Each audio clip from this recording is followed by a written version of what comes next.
Biz bugün Sharqiy Turkiston tarixida qurilgan Chagatai davlatining bir butun musulmon davlatiga aylanib, Uyg'urlarning shalliq tarix yaratishiga bir vosita ta'sir ko'rsatgan To'g'liq Temirxon bilan tanishib chiqamiz.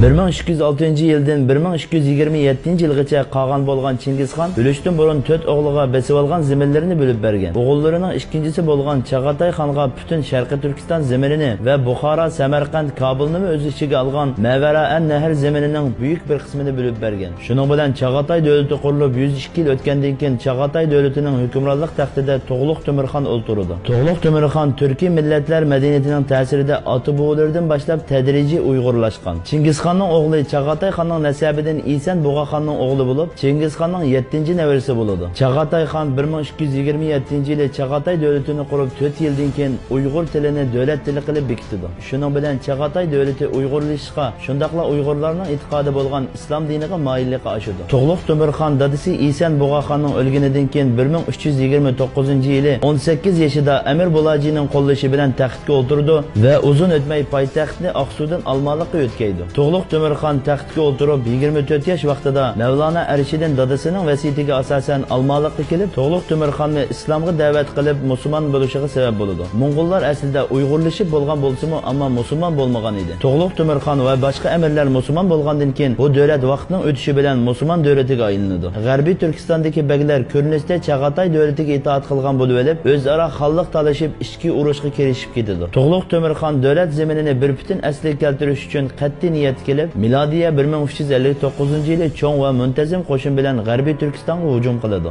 Buni anglagan baglar aloqzodi bo'lib, Barlas qabilasining boshlig'i Amir Hoji va shuning ergashuvchi baglar mol-mulkini elib Hirot va Kobul taraflariga qochadi. Jalayir qabilasining begi va Barlas isilzodalari va Yeshil shahar hokimi Temirbek qatorliq bir qancha baglar To'g'liq Temirxonga to'liq bo'ysunadiganligini bildirdi. To'g'liq Temirxon bularga iltifot ko'rsatib, o'z joylarini o'zlarining boshqarishiga berdi. Shunda qilib To'g'liq Temirxon hech urush qilmay G'arbiy Turkistonni to'liq bo'ysundirib, milodiya 1361-yili Olmaliqqa qaytib ketdi. Uzun o'tmay yana urush boshlanib, milodiya 1363-yilning 5-ida To'g'liq Temirxon G'arbiy Turkistondagi isyonchilarga qarshi zo'r bir qo'shin bilan otlanib, go'yo bir muncha qushlar o'tirisiga bir tosh tushgandek tushdi va shiddat bilan qilingan bu hujumda isyonchilar tirpiran bo'lib ketdi. Shuning bilan To'g'liq Temirxon bu rayon vaziyatini turaqliq kapolatga ega qilish uchun cho'ng o'g'li Ilyas Xo'ja o'g'lanni G'arbiy Turkistonning umumiy valiyligiga tayinlab, yetarli askar bilan Samarqandga qo'ydi va shaharlarga hokim belgilab, shu yil ichida Olmaliqqa qaytdi. Shuningdan e'tiboran Chagatai davlatining zamin butunligi asliga kelib, To'g'liq Temirxonning amri sharqda Qori shahardan g'arbda Buxorogacha,